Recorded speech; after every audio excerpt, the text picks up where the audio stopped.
Episode 2? Episode 2. Episode 2. You know, most podcasts don't even get past their third episode.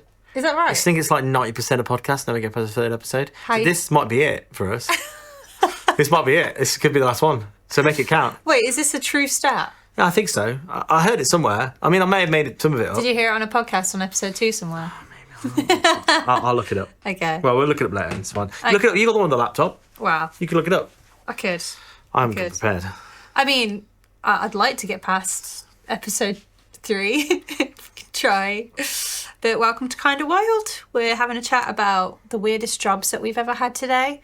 Weirdest jobs, weirdest gigs that have landed us in some weird, just unusual places with unusual people and odd opportunities that have kind of arisen. I thought this would be a good episode kind of topic because I feel like we've got a lot of coverage here between the both of us. Yeah, I mean, to be honest, I didn't read your notes.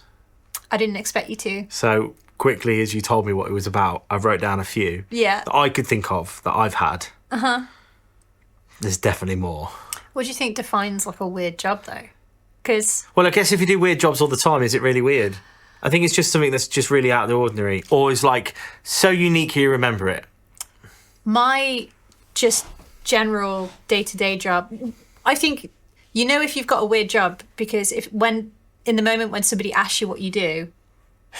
Yes. I think I have a weird job. I think I've always had a weird job. I mean, I think I've turned it into a weirder job. Yeah, no, I agree. In that I'm not just like songwriter, musician, but me having to explain what I do, especially like with streaming on Twitch, not everybody gets it. And I think when you're in that like world, that little bubble, it's easy to forget that not everybody understands what live streaming is at all. And then when you throw the context of, and I'm in a treehouse and you know, my audience can change the lights and stuff like that, that's when you really lose them. Pretty and they're weird. Like, okay, and then look at you as if to say, I don't understand what she just said. Yeah, that happens a lot. My problem is that I don't just have one job. You don't? And everything I do is so different every time. Mm-hmm. You got fingers in every pie imaginable. Truly. Yeah, it makes it difficult when someone's like, what do you do? I'm like, who knows? So now these days, what I say is I'm a problem solver. Yeah. That's what I've now say. Because that is the broad umbrella. It's broader. It's definitely more broad. Okay. But I got some weird ones. You've solved some weird problems. I have solved some weird problems. That's what I get asked for. So how do you want to do this? Do you want to dish out one that you've had and then I'll do the same? We can go back and forth. I'm easy. I mean, I have maybe 10. Plenty. 10, but 5 of them are just one subject. Yeah. The same. It's quite a big one. A big one. Do you want to do that? Hit me. Do you want to do that first? Hit me with one, I'll hit you with one. Okay. So I was in a barbershop quartet called Barber Shisley. Mm-hmm. And we... Can I just ask? Yeah. And purely because I can't remember why the reason was, but why did you guys call yourself Barber Shisley? Was there a story behind that? There was like an accent on the E. No, I think we were called Barber Shizzle. Yeah. And then we added the umlaut. And I can't remember what happened. We had the name. I can't remember where the name came from. But I was at uni with a few people and we did it for something. I think we did it for some extra money. I can't remember how it happened. You guys had your faces on the side of the van that we used to have. I did. Yeah, it was good advertising. You guys were on the side of the van and then I was on the back of the van. Yeah. Yeah, we had a van drove around and one of the guys, a little billboard. Friend had a sticker company. Yeah. So I just got all our faces put over the van. Yeah. Everyone knew. And we got a lot of bookings from it. But we did it because I can't remember exactly how it came about, but I remember we picked up a gig for a local deli singing about the sandwiches during Freshers Week. Yeah. And we went around singing. And you know, so the barbershop thing is weird enough, right? As in just being in a barbershop singing It and doing that. reminds me of Scrubs. Yeah. It was very much like that. And that's weird enough, but I had some weird gigs within the barbershop that got even stranger. So, you think of a barbershop, you think like you go in and you sing in different places. We did the weddings and normal functions and everything you can think of a barbershop quartet would do. But on top of that, we had a few rules that we stuck by, because we had a rule that we would do gigs for free, but we wouldn't necessarily act professional. Okay. Okay. I think that's fair. Yeah, as in like if you're not paying me, if you're not paying me, then no. We'd still sing and do the thing, but we'd make it weird on purpose, right? Because we could. So I'll go through some of the ones that we did pay that were really strange. First of all, so we did IKEA. So we were hired to walk around an IKEA store. I remember bringing my nan specifically to IKEA only to see you guys, because I knew that you guys were going to be around, and I was like, I'm taking my nan for a little lunch date.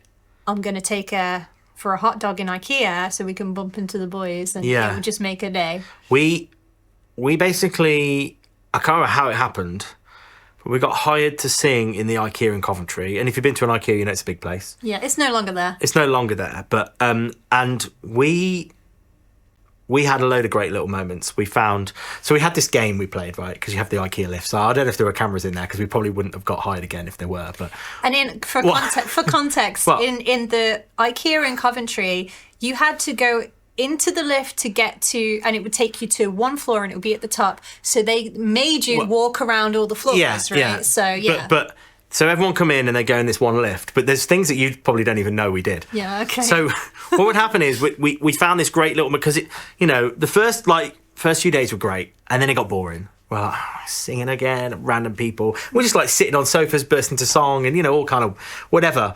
And then we found that in the lift, because as Emma said, it went from the first floor to the sixth floor. So we worked out how long that lift was, and we got a song, and we managed to time it perfectly. So what would happen is we'd stand in the lift all in a corner, and we'd be all suited in barbershop, right? And we'd be in a corner of the lift each. So someone would walk in, and they're big lifts in IKEA, maybe you could fit 20 people, 30 people in there. They'd come in, we wouldn't say anything, we'd just be staring at each other, like straight at each other in the corners, right? And as soon as that door shut, we'd burst into song. So hold on. You're in corners, so you're pretty much like boxing people. Yeah. So people are walking in and they're like, what is going on? Because they see the four of us in the corners. Got it. And I've got to say that the person who hired us for the job gave us complete free reign. Okay. They just said, go sing in IKEA. And then no one in IKEA kind of said anything. So we just did what we wanted, really. Yeah. So we went in the lift. We'd stand in the corners. The amount of scenarios that you can place yourselves in IKEA, like in the different kind of room setups that they've got. Yeah, we did all that kind of fun. So that was weird enough. So what would happen is the doors would shut. As soon as the door shut, we'd burst the song, and we're singing, and everyone's like, "What is going on?" And we just keep going, and we're just staring right at people, like making it really strange. And anyway, so we timed the song perfectly. They can't go anywhere. They can't go anywhere. And the lift goes all the way just to the top, so we knew how long it was every time. Okay. So anyway, we get to the top, and the song would finish just before the doors open, and everyone would clap and walk out, and then everyone upstairs would be like, "What is going on?" Because the people in the other lift next to us, they obviously didn't have that experience. So it'd be really strange. So that was one thing we did. But then as soon as the doors shut, right, and we had to go back down, and no one would be there on the way back down, because who goes down at IKEA? They go up. Yeah. So we had this game where basically one of you would get blindfolded really quick, and you'd have to find the other three.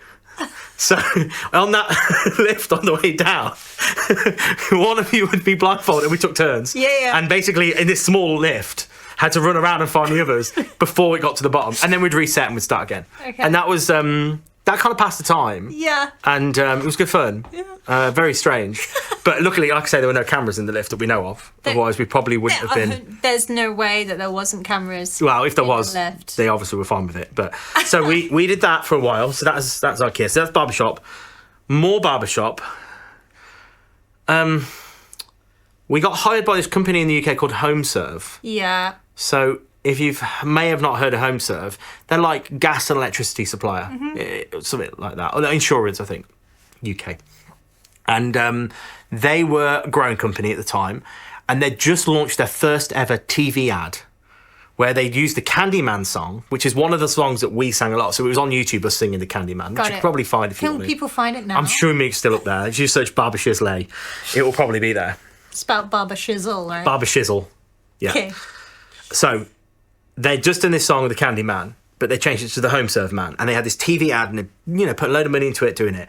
So they wanted to do this thing. So we got a call from this agency, and they were like, "We want you to go into the offices at HomeServe and burst into song and hand out candy."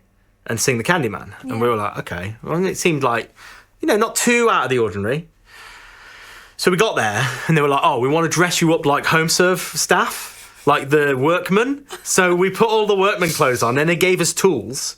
And they were basically like, so we walk into an office and we'd basically be measuring a wall and pretending we're here to work and then burst into song and then pull out candy and hand out candy. Did anybody clock you guys early on? Yeah, because one of the people, I won't name names, but one of the people did not know how a straight edge worked. And was just holding it up against the wall. Anyone who knew would have been like, what?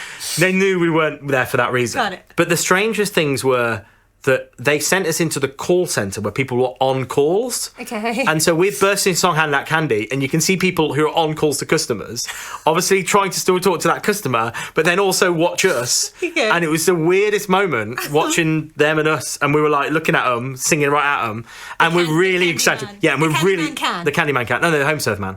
Oh, the home serve man. The home serve man. And we went really over the top, every time we did it. And basically we travelled around the country to all of their main offices. And one day, and I can't remember how it works, but I think we charged them per day or whatever for the thing, per office. And this one office, the smallest office, which was right by the sea. Yeah. They only had one room with people. So we went in and we sang once, and they were like, right, you can go. And we're like, okay. So we just went to the beach for the day. It was great. That's pretty cool. Yeah, so the home serve was a strange one. Yeah. And I think it was more That sounds like just the idea of going in and not disrupting somebody's workday, but just bringing in something that hopefully will make them smile a little bit in what is probably otherwise a pretty monotone. Yeah, I mean, we were going into meeting rooms where they're doing sales meetings with presentations on the wall, and we'd just come in and just start pretending we're there with tools and then burst into song. It was pretty strange. I think I enjoyed that one. The workplace just needs more of that. Yeah, I quite enjoyed that one. So that was quite a weird one. Yeah. Then more barbershop. Mm-hmm. So we did. You're starting with your barbershop stories. I'm starting with barbershop because there's a lot of those. Okay. So Alex, who's in the barbershop, has this amazing ability at falling over. He does. And he looks like it's real and he really hurts himself, but he doesn't. He's done it a lot. I have student memories of mine of Alex completely planting cement in front of all of my new friends at uni, and then me having to explain who he was to these new people that I just met. I'd call him a professional faller. A professional faller. I mean, that's a weird job. Semi-professional. Semi-professional. Yeah. But so he was really good at falling over and not hurting himself. Well, I don't know if he hurt himself, but he was really good at falling over and making it look like he really hurt himself. Yeah. And we did this gig where we were asked to be, you have the waiters who are they're dicks to everyone. They walk around and they're what, like that restaurant in Vegas where? Yeah, sort of. There's called I think they call it singing waiters. It's a thing called singing waiters where the waiters go around and they basically they don't do the orders properly. Okay. And then they burst into song and it's like, oh, it was a joke all this time. Got it, right. So yeah. So we were asked to do that, and we were terrible people. Okay. Going around I was taking drinks orders and just not writing it down. Right. Yeah. Getting the wrong drinks, and we were just being. Could you feel the people were annoyed? You'd say, sorry, can you say that again? Yeah. Sorry, can you? You're 4 or 5 times. You can see people get. You can feel the vibe. And so we'd got the whole room definitely angry. Okay. And but then partway through it, because Alex is really good at falling over, he fell over with a load of plates and stuff, and. Yeah. And it stopped the whole room at silent, right? Because obviously they were not expecting him to fall over. Yeah, and he was carrying it, so it was and it wasn't anything that smashed, but it was things that knives and forks that go everywhere, so it was making a big noise. Yeah. And he had to be taken out of the room because at this point we couldn't tell everyone what we were doing. So he got taken out of the room by the local. There was a paramedic that happened to be there who took Alex to one side and was we need you to sit here. And Alex had to keep up his appearances of not being, what he did. But obviously then at the same time while we're doing this, there's a maitre d' who was running the whole event, from getting people actually out there. And they were not happy that we'd been hired. messing up the whole service, right, as a whole. Yeah. And this maitre d' was wearing this. What was the event? It was for a robotics company. Right, I can't remember what it was. It was like a Christmas party, maybe. And this maitre d' was wearing this white suit, right? Completely white suit. Looked really good. Yeah. And we were going in and out of the kitchen. There's an in and out door. Well, after Alex had fallen over, Yeah. oh, it's all about Alex, actually, these moments, but he went into the outdoor when he was going in, and the maitre d' was coming out. One of those doors that opens both ways. But they were having pea soup. And Alex walked into this door and it smacked into the maitre d' where he was holding this pea soup, and the tray went in the air and he got covered head to toe in green pea soup. This maitre d' who was not happy. So everyone was really, really annoyed at us. And that was obviously a complete accident, but it didn't help. And then we went and sang, and everyone was like, oh, they're here for that reason. They're not just bad staff. Like, I think I would thrive. I would enjoy annoying people, knowing that at the end I could be like, oh, it was a joke. But I feel like there would be a percentage of the room that would still. They weren't happy. People were not happy. Even no matter what happened. And then the paramedic came over to Alex. He was like, "Did you fake that fall?" He was like, "Yeah." So that's barbershop. That was a weird one. Yeah, you guys have had a lot of barbershop. I do have tales. Another barbershop tale. I have like photos of you guys on my phone. Maybe you can tell me what this event was, but you were all like, you're all like dressed in like blue. You're all dressed in blue, and you've got your faces painted blue. And I don't know what that event was, but you were doing barbershop because I remember you guys rehearsing. My alarm clock when I was a student was you guys rehearsing first thing in the morning in our student accommodation. I got to wake up to barbershop every day before uni, which was quite a nice thing, but also, I don't remember me being completely in blue, but I was saying, like, if we didn't get paid, we were, I don't want to say not professional, but we'd definitely notch it up, make it a bit weird. Yeah. So we were doing this. So it was a local radio station. Okay. And they had this family in the park event. And it was like it was in Rugby. Okay. Big event. I can't remember, Touch FM maybe? Okay. I don't know, one of these radio stations.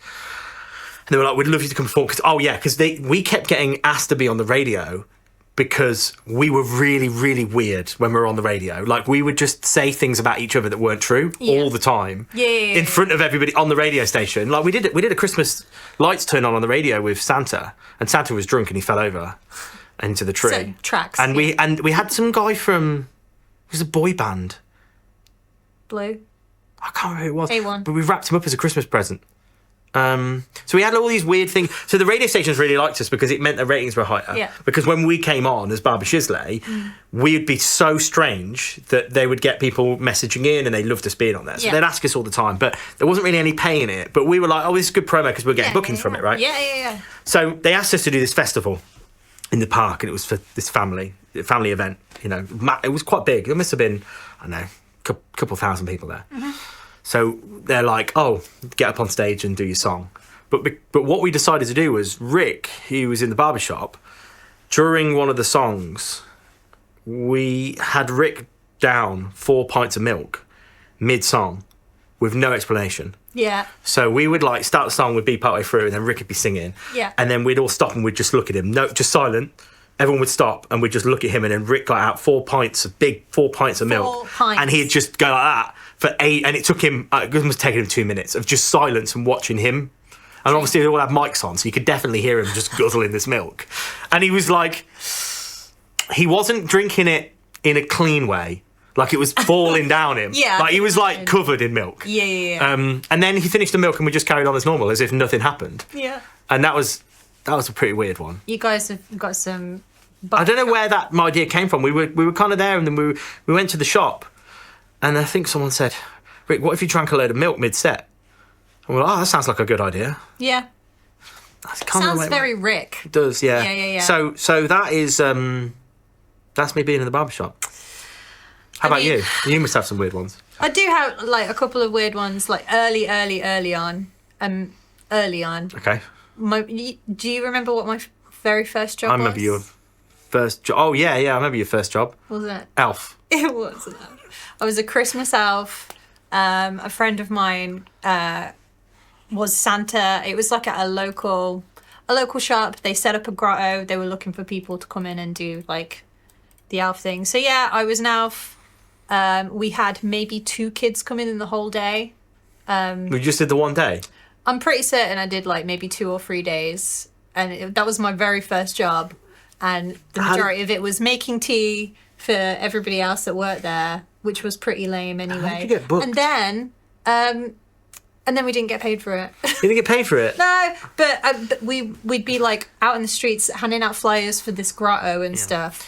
And yeah, I don't know why I agreed to it. How did you get booked to be an elf? It came through a friend.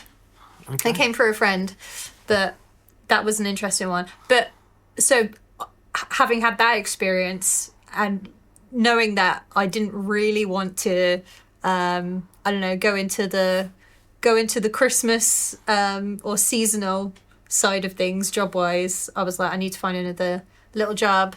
Got offered this job at a local speedway as like a waitress, and I was on my way to the speedway at the time, and I had a phone call to say, oh, good luck, blah blah blah, but also just a heads up, Jamiroquai is going to be one of the guests at the speedway.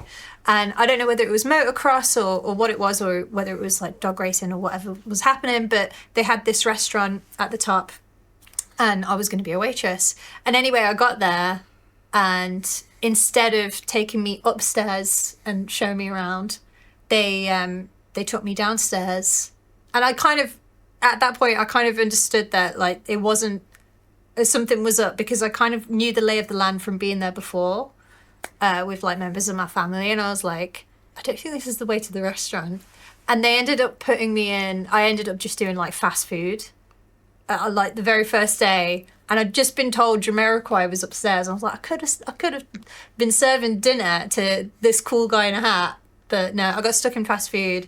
And at the one of the memories I have from that night was the girl who was working with me was showing me the ropes and everything like that.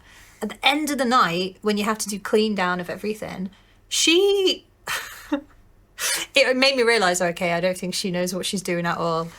She got this like massive jug of like, I guess like cleaning fluid. We had to like mop the floors, right? And she like I was like filling the bucket with it, and she was like, no, and she took it off me, and she just fucking like turned it upside down and completely coated the floor with this cleaning fluid, right? Okay. And I'm like, I don't think I don't think that's the way to do things. But she kind of like, I mean, the door to get out was over there, and we were kind of stuck in there. So we had to climb over the fish and chip counter to get out. And then I was like, yeah, I don't want to do this either. I don't want to do Christmas elf. I don't want to do sloppy, moppy floor, fast food stuff. I think I'm good. So that was my very first like job experiences as a kid. Wasn't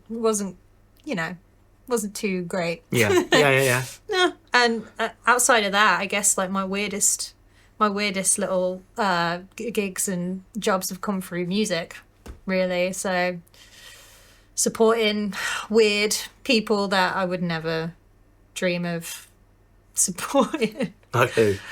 Like the Wurzels. Yeah, I remember that one. Yeah. Remember that coming in? Yeah. It was a kind of last minute thing, and they were in Leamington Spa. I was at the venue. You did the sound for me. I was doing the sound and the yeah, I remember. Yeah. Combine Harvester guys, and I remember thinking, wow, I don't know how this is going to work for me and their audience, because I was like acoustic pop, and they were the nicest people. They were really sweet. I remember the drummer was so old he couldn't walk up the stairs, and they had to put him in the service lift, which is normally only for a kit, because you can't get out of it without a person on either end. They'd been around a while. I don't know when that Combine Harvester song came out, but it was a while ago. But yeah, Wurzels, S Club 7, but not actually S Club 7, because it was like 2 of them. And then we almost saw S Club Joe 7. And Bradley. James, we almost saw S Club 7, but tell them what happened. So I booked a hotel and I bought Emma tickets for S Club 7 for a birthday or something. I think it might was be my birthday, yeah. And we got in the van, we were about to leave. And then I looked at the date and realised it was the week before. Mm-hmm. And it had already happened. Yeah. So we didn't go. Yeah. And then that happened again this year with Limp Bizkit. Yeah. Yeah. This is why I shouldn't book anything. It's okay. Which is why I shouldn't book anything. Because we went for Limp Bizkit. We went to the venue. We went and had dinner before. Mm-hmm. And I was like, it's really quiet. You'd think it'd be busier on a gig night. I was looking around, looking at like, we're in TGI Fridays, and I'm like looking around and I'm like, this doesn't, because the restaurant was kind of in the same complex as where the gig was going to be. And I was like, the clientele doesn't feel aligned to a Limp Bizkit show. There's a lot of families with young children here. Okay. And then I thought, I'll check where we're sat. Opened up the app, and then I'm like, the show was on Thursday. That was yesterday. It's like, but you know, It happens. You get what you get. You do get what you get. I like to like really hype you up, and then just really disappoint. Yeah. Had some weird, just gigs in general. Like as any musician, there's one of them that sticks out in my mind. You know, like, especially if you're an acoustic act and you're doing like local gigs. When I was first starting out, I'd get like called in to do like last minute gigs at little venues, and this one came through, and they said they'd pay me well and everything like that. I got there, they had no mic stand, and so I remember the owner fashioning a mic stand out of like they got this like bar stool, took off the top of it so it had like a hole in it, wedged a broom in it, and then gaffer taped up a microphone to the broom, and so it's like this, and then it was also in a student bar as well. So like halfway through the night, all these rugby boys, it was like that kind of pub, right? And all these rugby boys came in, and there's me singing into a broom, and I'm like, oh boy, and they loud. Had a lot to say. Mm-hmm. But yeah, as any musician has, lots of weird and wonderful, weird shows, weird gigs, weird stories. Some that probably I should never talk about. Yeah. Well, I have a few more. Yeah, hit me. So for a while, I did a lot of parties for a billionaire, and he was this guy. I won't name the name. He's actually passed away now, fortunately. But he was a property. He owned loads of property in London, and I used to get booked on all of his. He would just be like, "I want a party tonight for like 10 of my friends," and the budget's like 100 grand. What? Right? Yeah, it was crazy. And so he loved the X Factor. So there'd be all these like people who were in the X Factor, and so I did all these like weird shows. But sometimes it'd be at a private members club that normally people would be hiring out, and he would you have to be a member to go. Yeah. He'd just hire the whole thing out for the night because I guess he had the cash. Right. And sometimes we did it in his house. But when you're doing the sound or the technical for someone's house, you have to stay hidden, but you still have to be there to solve everything. Yeah. So a lot of the time I'd just be in a cupboard. So they'd be like, I'd be in a cupboard with a little crack open, and I'd be looking through, and there's someone from the X Factor singing, and I'm mixing them from inside a cupboard. And do you remember who? I mean, I don't think I'd be able to. The names now. I don't think I'd know. But he just was a massive factor. It was whoever on the X Factor at the time. Right. It was big, and he used to get them in, and I did loads of different shows for him. But he has passed away now, unfortunately. But he used to tip really well. He used to come over. I remember doing this one show. It was quite a late one. It ran a bit later than normal. And he came over to me, and as it was lighting tech, it was me in lighting tech, and he was a lovely guy, and he was like, "Oh, nice one, lads, here you go," and just tipped us £1,000 each in cash. We were like, "Okay, great." So, but yeah, I did all these kind of weird shows for him. Weird requests, like last minute. I'd get hired to just be in in a cupboard. He'd have like a private burlesque show, and it would be like, wow. And we'd have all, and it was like billionaire shit. Yeah. Wildest thing you could imagine. And so there was a lot of that, and then I'd just be in a cupboard and just be like sat in a cupboard, be like, it's great, I'm having a great time. Oh man. So speaking of like tips and stuff like that, I'll never forget. I used to work in a bar in Coventry when I was a student, and they kind of had downstairs was just your regular pub. Upstairs, they turned into a kind of rock club or like had themed nights on. And I was working upstairs at the bar one night, and it was dead. There was no one in there. And I remember this guy came to the bar, and he was just hanging out. He wasn't being creepy or anything like that. He was just chilling, and I was the only one working the bar. And we got chatting just randomly about different things because there was absolutely zero people in there. And anyway, he goes to leave, and he was like, "Oh, that's for you." And he tipped me like £200. Wow. And I'm like, and I looked at, and he didn't seem drunk or anything. I was like, no, you like, that's number one, that's way too much. Number two, like, it's good. No, you don't have to do that. And he was like, oh, I just actually, between me and you, I've won the lottery recently. And I'm like, what do you mean? What? Wow. Number one, what are you doing here? Like the Campbell. Yeah, at the Campbell. And he was just like, yeah, like he didn't say if he won like big, but I was just like, wow, okay, that's kind of amazing, and that was really sweet. That's really cool. I appreciated that. Yeah. We had a good chat. Yeah. I mean, the only other thing that popped into my mind about weird jobs that I've had, or weird things that I've had to do, that you had to do as well. Do you remember when we had to wheel a very suspicious flight case into the House of Commons? Yeah. Do you remember that day? Yeah, I do. That was... Yes, there was the a few... people at security had questions. There were a few weird things with that, yeah, because, yeah. It was like a radio station in a box, and we got asked to go in and give like a talk to some MPs about this idea, right? Yeah, I built, for a company, I built this radio station in a box that was like a pop-up radio station, and it could be used anywhere. But it was basically internet radio, or we could put whatever you want on it. You just had to transmit, but it was internet radio. And I built this thing, and then they were going to send it out to Africa. They sold a load of units to Africa. Yeah. So we had to make it dust-proof and weatherproof and everything. Yeah, it was for a charity. And part of it, we had to go pitch it to this MP. The person who we were working for at the time had these connections and sent us to the Houses of Parliament. And going through the metal detector space, we were like, and the guy was like, "What is this?" I was like, "Oh, it's a radio station in a box." And as we were wheeling up the street, I was like, "Did they know we're coming?" Yeah, because this feels so.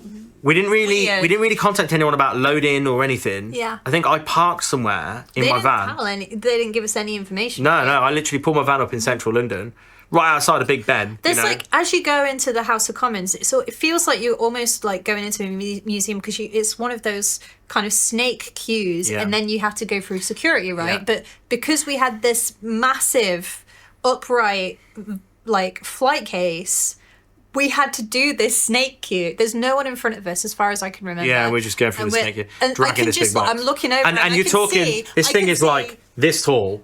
It's big, and I can just see these two security guys like looking at us walk up and down this snake queue, like, who are these people and why? What the hell is in that box? And we brought this thing in, and we didn't even get it out.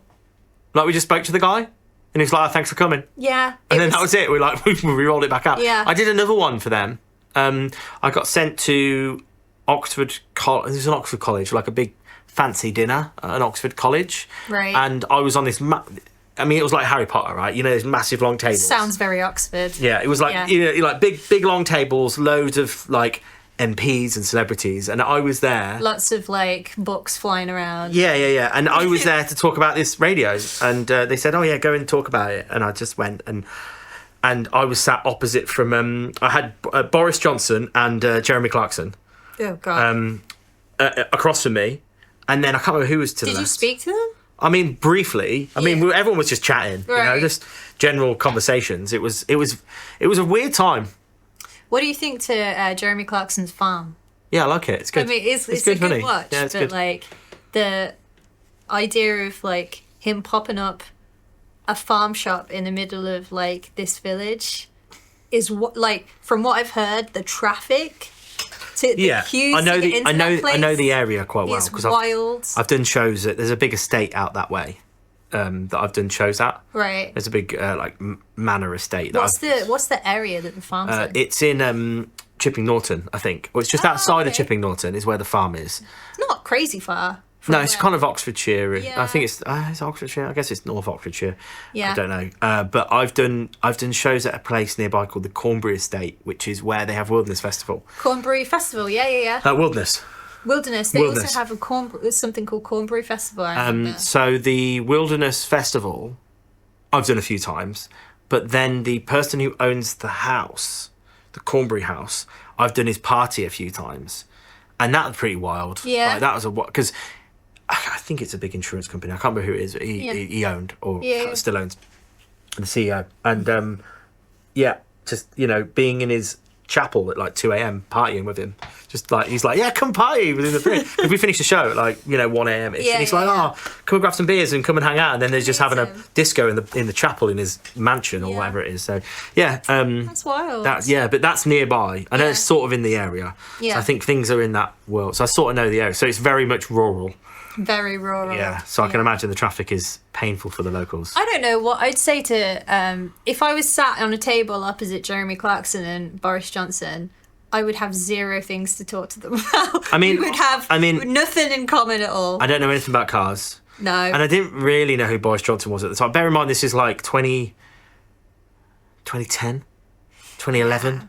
You know what? So he wasn't like Prime Minister. What's hilarious to me? What? Like, you know nothing about cars, but one of your main jobs currently is creative marketing for Car stuff. Yeah, like, there's a lot of that.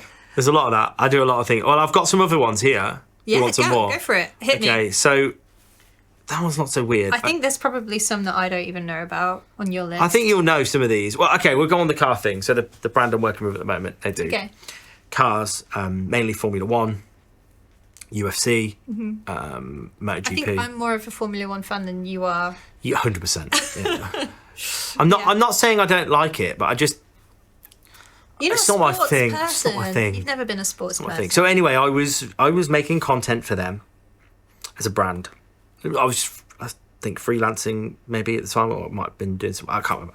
I was working for them, and I had a team of a few people, and we were making content for everything they do, and they had this new thing with UFC. They had this new contract with UFC, and I know nothing about UFC, like literally zero, especially back then, absolutely zero. I couldn't tell you the first thing. So what happens is I've got someone in my team who's like, he's really young lad, and he's really knowledgeable with UFC. So I go into this meeting with UFC, and they're basically like about pitching this new product. We want to advertise a product on UFC, but they have this thing called the weigh-in show, which is based. If you watch the UFC fight, what will happen is the UFC fighters will weigh themselves, or they'll be weighed before they fight because they have to hit a certain weight. Yeah. But they're allowed a 2-hour window, a 3-hour window, and they can turn up at any time and get weighed. So while the weighing is happening, they have a TV show called the Weigh-In Show, and it's almost like, do you remember The Big Breakfast? So like little segment TV. Filler. It's like filler TV, and they're doing filler stuff, and they're doing a bit of games and the fun bits, and they're chatting about the upcoming fights. Got it. While they're waiting for the athletes to turn up, because they could turn up at any time. Yeah. So they have a thing called the weigh-in show. So they basically said, look, we've got an option, we've got a slot on the weigh-in show if you want to pitch us an idea. So I had this idea because the product was the canvas they fight on. Yeah. Yeah. What the product is they cut the canvas into a little square. So they fight on the canvas, they bleed all over it, and then the canvas is dried out, hygiene, it's washed down, but the blood's still stained in. Yeah. And then they cut them up into little squares, and then they sell those squares framed up with a picture of the fight and a piece of the canvas, right? Genius. So it's a Genius. It's a memorabilia. Yeah. So that's the product, it's right? really gory, sweaty. Yeah, but if you're really into UFC, you own a piece of the canvas they fought on. I can see why somebody would love it. I think it's a great idea. Yeah. So basically, the UFC were like, well, have you got any ideas for the weigh-in show? Have you got any segment ideas? So I had a few. One was anagrams. Oh, that was a different one. Sorry. I said, how about arts and crafts with UFC, right? Because a lot of the people who are on the show, if you've ever seen the weigh-in show, so if anyone listening and they are weigh-in show fans or the UFC fans and they've listened to the weigh-in show, there's normally ex-UFC fighters who are the presenters. It's sort of like football in the UK. You have a lot of ex-football. So you have like your Gary Lineker. Yeah, you have that equivalent, right? And then you have normal presenters and them. And basically, my thought was, wow, would do the canvas, and every single presenter, because there's 4 of them, have to make their own canvas. So I'll bring pieces of canvas and a frame, and they have to get some scissors and cut it up into a square and stick it in. I give them all the bits, and they stick it in. I'm like arts and crafts with UFC, right? Got it. So I'm like, what? It's like the Blue Peter of the Blue Peter of UFC. Yeah. I mean, who's done that before with UFC, right? No one. Right. So I'm like, so I pitch it to UFC, and they're like, we love the idea. We want to do it, but we need a representative from your company to come over and be there as a rep while they're just cutting this canvas up. Yeah. I'm like, of course. So the young lad is in the team. I'm like, do you want to be on UFC weigh-in show? And he's like, fuck yeah. He's like, mate, because he's massive into his UFC. Yeah. So we get it all set up. Mm-hmm. He's going to fly out there. He gets to the airport. He hasn't had a COVID vaccine. Oh, COVID vaccine. Oh. And they won't let him fly. So he calls me up at 6 a.m. and he's like, they're not letting me fly. And the filming is in X amount of hours. And I look at my watch and I'm like, I'm going to have to do this. So I remember you telling me. I get on the next plane to Vegas. I remember, yeah. And as I'm flying over, I'm on the plane because I had some internet. Mm-hmm. I find a local T-shirt company in Vegas to print me a T-shirt that has the brand name on.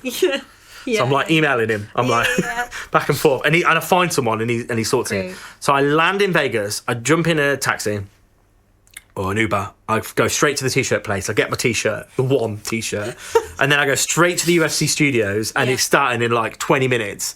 And I literally turn up just in time. And I go to this UFC, right? Bear in mind, I know nothing about UFC. I mean, literally 0 about UFC at all. Literally nothing, right? So I turn up and I've had all the stuff shipped because I prepped it all, right? So all the stuff got shipped there. So when I got there, all my canvas and all my bits were ready. So I had it all there. So I get it all out. But I don't even know what the canvas fight is from, who these people are in the TV show, like, you know, these famous fighters. I don't know who they are. I have no clue. I literally have 0 idea. Yeah. And then I go on and I do the segment and I just go straight in and they introduce me. I remember tuning in live from home and I can't remember where, would it have been ESPN? He was on ESPN. I remember watching on ESPN at home at it would have been probably 2 or 3 in the morning. And I think me and my mum and a few of the people that we knew were tuned in because we knew you were going to be on this. We knew that you'd just flown out to Vegas on a whim and you were going to be on TV, and we were like, well, we absolutely have to stay up and watch this. Yeah, and then also I had a load of friends who are American who would text me and were like, were you just on the weigh-in show? Like, what? So if you want a good laugh, UFC 279 weigh-in show. You can get it on YouTube. I think it's about 2 hours in is where my segment is. Arts and crafts. Arts and crafts of UFC. So love it. That was a weird one. And it was. How did you find being one of those people doing those segments on live TV? Because that's I mean, to be honest, were you stressed out? No, I was just hoping they didn't ask me any historical questions. I was like, if they ask me about any of these fights or anything that is about UFC, I will just fall over completely. Yeah. But they didn't. So, and then I had to pick a winner. Mm-hmm. And then anyone who's into UFC knows Daniel Cormier. He was there because he did his canvas. Yeah. I managed to get his, I think it was UFC 200, which was a golden canvas. Yeah. That's the only one I knew, which was him. And I made sure he won because he was big and scary. so yeah, the span. Yeah. If you want a good laugh, it's on YouTube. You can watch me. Am I right in thinking that Arts and Crafts of UFC? That the UFC fandom then gave you a nickname? So I got a nickname from being there called Collectible Jim. And so when I was out there, and UFC were lovely. I mean, everyone at UFC is really nice because I'd worked with them. Yeah. All the people at UFC are really nice. And so they because I'd flown out there, they sorted me out. Yeah. Tickets to the fight the next day because it was a fight weekend. Yeah. So I went to the fight. It was really good. But because I'd been on the segment on the weigh-in show the night before, and everyone was calling me Collectible Jim, when I got to the arena and I'm walking around, people were coming up to me and they were like, Collectible Jim, we saw you last night. And I was like, yeah, I know all about UFC. So in the UFC community, that's so cute. I love that. Collectible Jim. I love that. I love that they adopted you. Yeah, so everyone was lovely. It was really nice. But I have one more weird and wonderful job, and also this relates to you as well because you had the same job, and it kind of came off of the back of a music opportunity that I had when I was a student where I was rehearsing in one of the rooms in the university, and I had a phone call to say that I'd won this like award situation. And basically it was a competition where we'd submitted a song of mine to this competition, and the patron of the radio station would pick their favourite song, and it was Kylie Minogue. She was the patron. Won the competition. We went down, performed to her, met her. It was wonderful. But that radio station weirdly became our job for the next, what it would have been like the 3-4 years of our lives. And when I think back to that kind of pocket of time, there were so many like lovely, I have like so many lovely memories of like of working there. And I kind of fell into the position of like being a radio host, being a graphic designer. You started live streaming. Being like, that's how I started live streaming. Being their booker for the shows, so like booking the guests that we would have on the shows. So we did. I got Real Big Fish and Bowling for Soup and Veronica Taylor, who was like the original voice actor for Ash Ketchum, Pokemon, and the narrator, whose name slips my mind now. Roger, I want to say his name was Roger.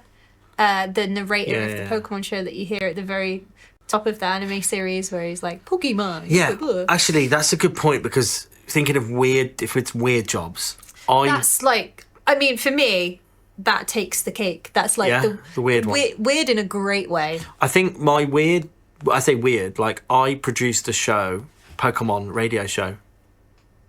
Yeah, Pokemania. And that was an interesting time. And it was interesting because at that time, podcasts weren't a thing. YouTube content around Pokemon really wasn't as prolific. It was a bit too early for its time. Populated as it is now. And we were kind of doing that before a lot of people. It was a bit too early, I think. It was very much like fan-orientated Pokemon content.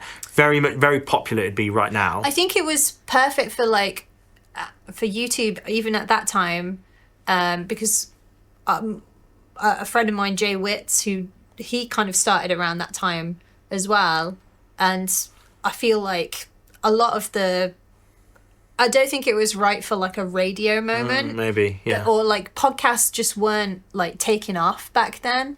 But lots of fun memories of Pokemania and having Pokemon quizzes every week, and having like live webcams in the studio with everybody in costumes, and we had that was a lot of fun. And I had a job at the time where I'd fly out to Tenerife every other week and dress up as a zombie and play in a Lady Gaga tribute. That's another one that I didn't even have on my list. Not on my list, I just remembered. But the reason I'm saying it is because I brought back a load of laser pens from Tenerife. Yeah. And then one evening at this radio station, because there was no one there in the evening, I got a load of smoke machines, filled the building with smoke machines. Went out to Tesco and got a load of Nerf guns. And it was a radio station. It was quite a big building. Yeah. And then I attached the lasers to all the Nerf guns. Yeah.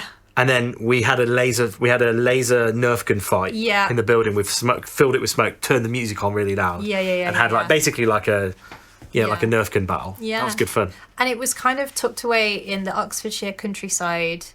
And we became really good friends with the owners, and just like we had some really lovely years there, and some really nice memories. Yeah. But like going back to what you said, the job that isn't on my list, covers band, two things that pop out in my mind. Number one, the zombie moment where we were effectively session musicians for a Lady Gaga tribute, who was really a really good Lady Gaga tribute.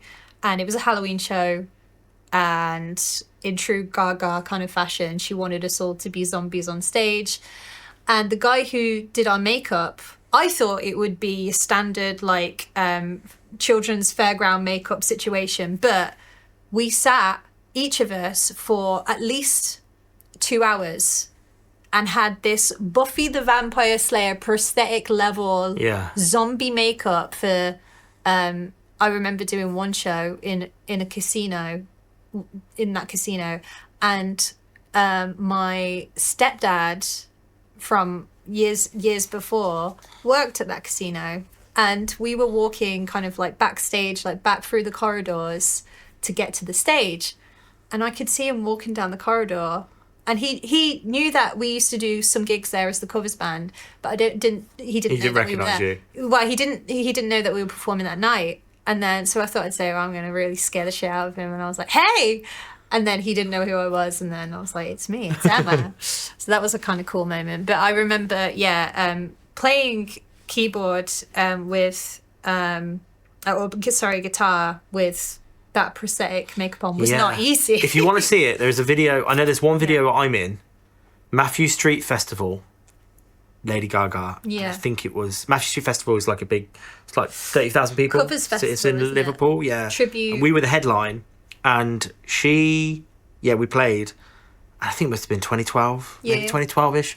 And there's definitely a video of me playing bass dressed as a zombie. That's cool. 100%. That's cool. Did you have the same prosthetic makeup for that gig? Yeah. And like took ages. Taking it off was so painful. Yeah. I remember. You didn't have like the the right stuff to take it off. So that was a weird one. I forgot about that. That's an odd one. Yeah. I've got a couple more. Hit me. How are we doing for time? We're okay. I've got a few different weird and wonderful jobs that I wanted to reel off that aren't connected to us that I thought would be funny, but hit me with another one. Okay. So I've got two here, which I guess I can sort of combine. Is I get asked. So it's a very niche that I'm in, where if people want to do something technical, but they don't know how, I'm kind of someone who gets a call for it. Yeah. So if there's something really weird, so what happens is you have a big brand and you have an agency, and an agency go in and sell them the dream and come up with this crazy idea, but they don't know how to actually do it. Right, so then they don't know how to execute. So then they go to normally a set builder, and a set builder will build, like the backdrops and stuff, but they won't really know. So they'll hire an AV company who will do all the AV stuff. But sometimes it's well out of the realm of an AV company. It's like really specific and weird. Specific. And so I kind of am in a world where a load of set builders and a load of AV companies call me up when they can't solve the problem. So I'm kind of like, it's a bit of a weird niche to be in, but basically I'm like the problem solver. And so I had two strange requests that I thought I'd say. Yeah. One of them was, I've had a lot, but I'll go into the ones that are probably the more standout ones. I mean, I did that weird thing with the mirror that talked, but I won't go into that one. Yeah, okay. So, radios around the city. So I got asked, someone had written a song, and they had stems, so, all the individual parts of the song. And they wanted to play this song. So in a city, every single radio station would be time aligned. So they had this thing where they wanted people to go and stand in the streets, and everyone had in their road was given a number, a radio station to tune into. You had to tune in, and you had to hold your radio station in the street, and everyone would go together, and you'd have this all the sound would join together, right? Yeah. So I got asked, how do you time align every radio station in a city? And obviously, you can't. Well, I say obviously, you can't test this. Like you get one shot. Like, you got one shot. You gotta do it live. So the way I solved it was because you go to different stations, you go to different places, right? And what is 12 o'clock for 12 o'clock bang on is not that front of a place, right? All their times don't all line up exactly. Right. So what I did was I went to every single station, and first of all I found out when their news was, because normally they have a news and it's at a certain time. Yeah. And I said, what time's your news? They're like 1 o'clock. So then what I did was I would then take that station, and every station would have online, DAB and FM. And each one of those are at a time of each other. Yeah. Okay. And then you have 11 stations. So you have 11 radio stations, and each one of those have DAB, online and FM. But I could do some tweaks with all of those. So what I basically did was I went around to different locations because the end result idea is that everything is aligned so that when people tune in to multiple radios at one time, these beds of audio all play kind of same time. Sound beautiful and choral, and there was a bit. It wasn't like drums and bass. It wasn't had to be perfect. There was a bit of leeway. Maybe I had a second. It's like beds. I had a second or two in between. Yeah. So they asked me, "Can I solve it?" And I'm like, "Yeah, why not? Let's do it." So So what I do is I go. You don't say no to anything. Yeah, that's the thing. What I've I learned. don't say no to anything. So then they ask me, and I'm like, okay. So I find out when they're like, oh, so I message them all, and they're like, oh, our news is always at 1 o'clock on the dot. I'm like, okay. So then I do 3 things, because there's online, which fluctuates based off your internet speed. So I had to do tests with fast and slow internet and see what the latency was. Yep. And then because that's what it is. It's the latency that makes it impossible for like the alignment to be. Yeah, it bang on. And then with DAB, that was pretty much the same. Wherever you were in a city, if you had DAB, it's digital, it's instant. Right. Pretty much instant. Wherever, because I'd drive around the city and I'd try it in different locations, right? Yeah. And then there's FM. And FM, radio waves, analog, take time to move through the waves. Mm-hmm. So wherever they're broadcasting from, it's pretty much instant. But the further you move away from a city, it slowly goes out adrift. So just to add to the complication. So anyway, what I ended up doing was I did samples in different locations, and I plotted a map, and then I did every location of the radio and what they were, and I worked out how many seconds each one was out. Yeah. And then I'd work out like, right, this is the master time. So I'd say to that station, right, I want you to press play or automatically press play, because some were manual, some were automatic. Yeah. At let's say it was going live at 1 o'clock. I'd be like, right, 12:59 and 40 seconds, you press play, and then you are playing it at 12 and this. So it would be miraculously in time across the board, no matter where you. Yeah, so that's what I did, and then they all pressed play, and then I remember sitting in the garden. So and then I had a person in every station who was there just to make sure they definitely pressed play. Yeah. And then I remember sitting in the garden with like 11 radios around me. Yeah, I remember. and just like going, well, I hope it works. Yeah. I mean, I didn't really have much choice, but it did. It worked. And that was for City of Culture when Coventry got that, and a couple of years back now. Yeah. One of the installations they wanted to host that was kind of radio specific and weird and specialist that they needed somebody I guess so. But yeah, so that was a weird one. More complex than weird. It sounds incredibly complex. It wasn't that complicated when you really break it down. Yeah. But it was more just the fact that like they'd gone out and asked a lot of people and they didn't know how to do it. Yeah. But I knew someone who was there who was working for them at the time. It's like a problem that nobody really wants to solve. No, why? Why? And then another one I did, which was more of a fun job, was I built this thing for Monster Energy. And you remember it? Yeah. And it was like a giant drum machine. Yeah. Well, it was 3 pieces. You had a drums, you had a bass, and a keyboard, and they were like massive, like absolutely, like bigger than, like I say bigger than, like, so imagine like it was set designed for people at festivals to be able to walk up to them and interact. Yeah, so the idea was you get a brand like Monster, and then they can have all their branding on it.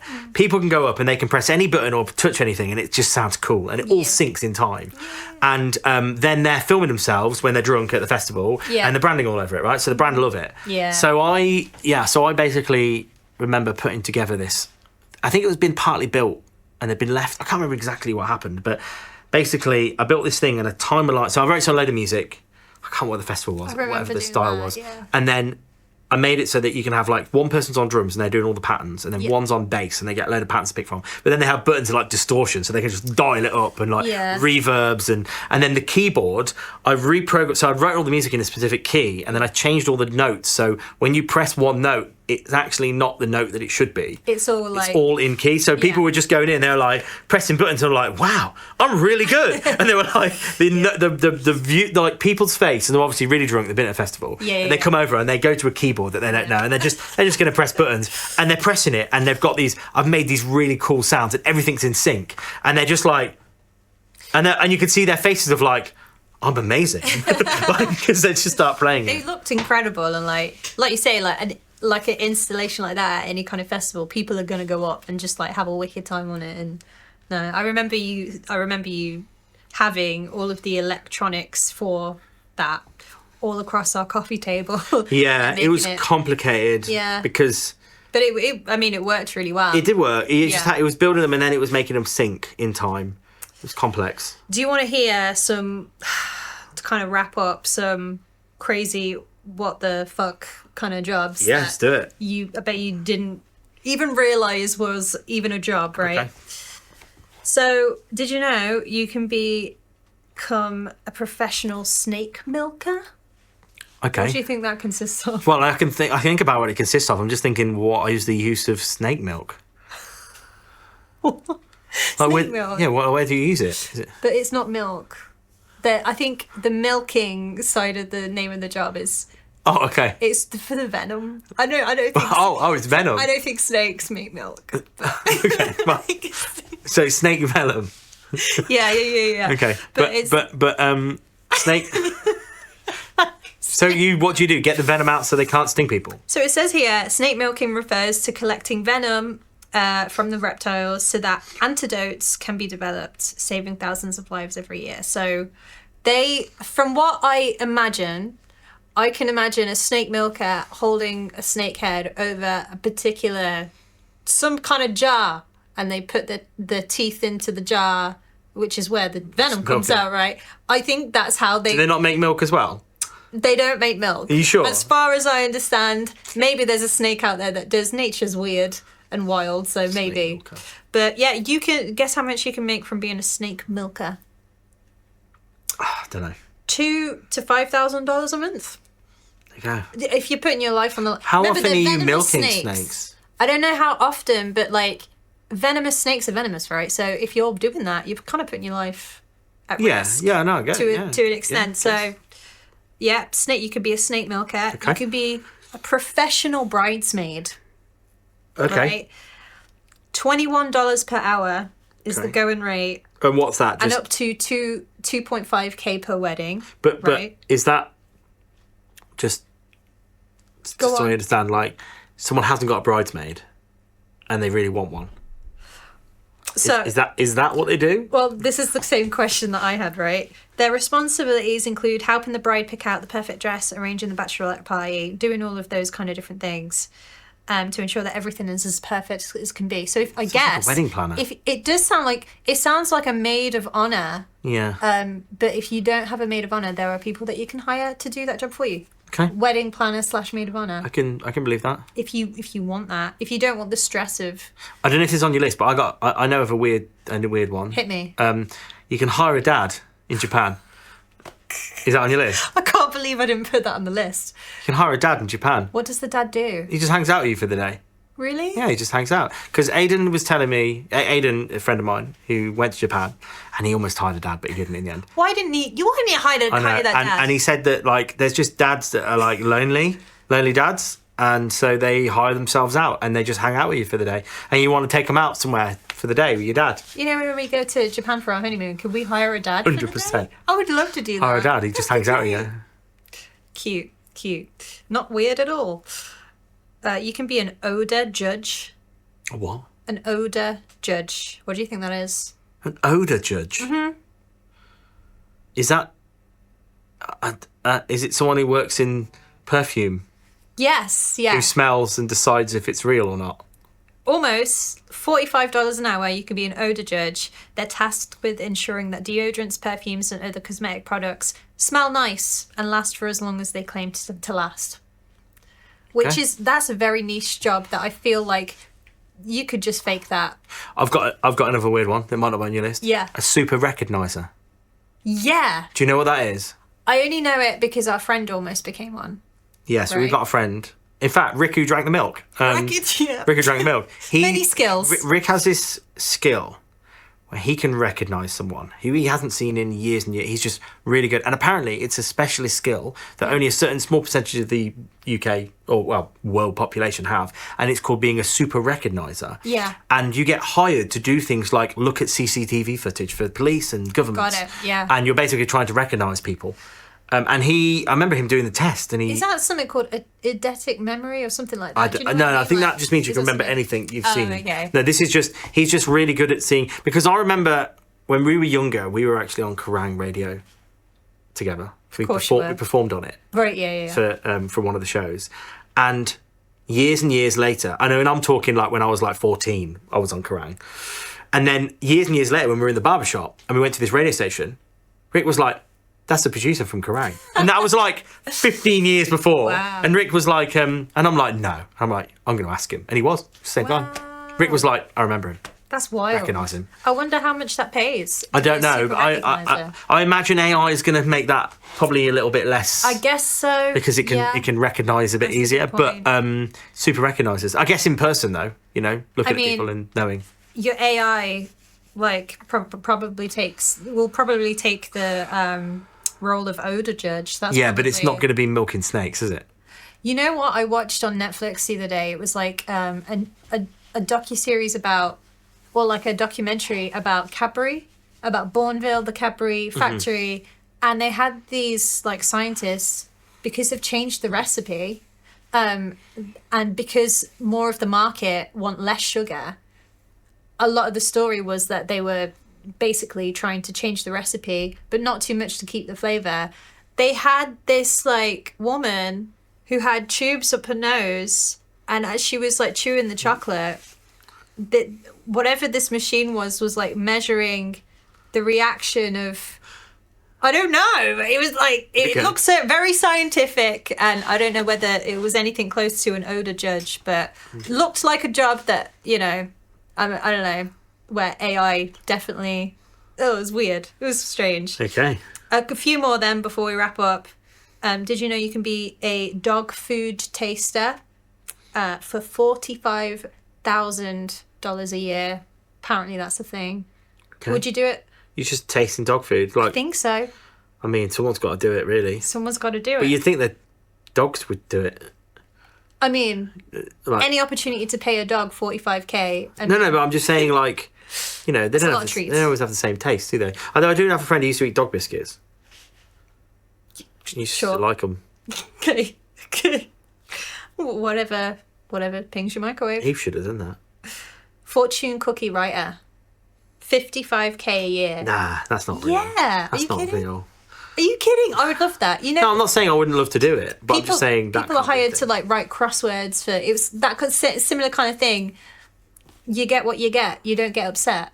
Imagine writing fortunes like that in a cookie. That would be Again, no, I mean, I'm not saying it wouldn't be fun. A job that AI probably smash in like has a matter been of doing seconds. for a while. Yeah. And last one, which I thought this was probably the most impressive one, but also like the least paid at $25 per hour. Underwater pizza delivery guy is a real thing. What? $25 an hour. What do you mean, like underwater? Underwater. Scuba diver, the gear, the works, pizza. It's a thing. Who they're delivering to? Jules Undersea Lodge, an underwater hotel in Key Largo, Florida, employs scuba divers to deliver pizza to its underwater patrons. Wow. So, I mean, wet pizza. That just sounds like... Well, I imagine they'd seal the pizza. Or, I mean... that was just going to take it into the ocean, let it float around. I know, but I'm like, how is that... What would the pressure do to that pizza? That's not... I mean, that seems over the top. Yeah, it does, just a bit, yeah. And those are my weird and wonderful job roles that I think I'm good with all of those. Yeah. I think I'm good with the Christmas elf. I think I'd milk a snake. Been there, done that. You'd milk a snake. Yeah. I think I'd have to watch someone do it first. Yeah. I wouldn't just go like straight in. I wouldn't advise it. No. No, I think if you went straight in, you could. You would not get milk, just so you know. Well, maybe if you try hard enough. Thanks for listening. Thanks for tuning in. Thanks for all your weird and wonderful stories. What are we going to talk about in the next episode? Or do you want to leave it as a surprise? Leave it as a surprise. Okay. Sounds good. See you guys later. Bye. Bye. Thanks for listening to Kinda Wild, our brand new weekly podcast. And if you enjoyed today's episode, make sure you follow us here, over on YouTube, Instagram, all the places, so you don't miss out on what's next. And it would mean the world if you left us a quick rating or a cheeky review on Spotify or Apple Podcasts or wherever you listen to your podcast. We hear that helps. And if you want even more, join us on Patreon for exclusive access to our bonus After Dark pod, which will be with you guys in the coming weeks. That's patreon.com/Emma McGann. We'll also be taking some listeners' questions in upcoming episodes. Until then, keep it wild, and we'll catch you next time.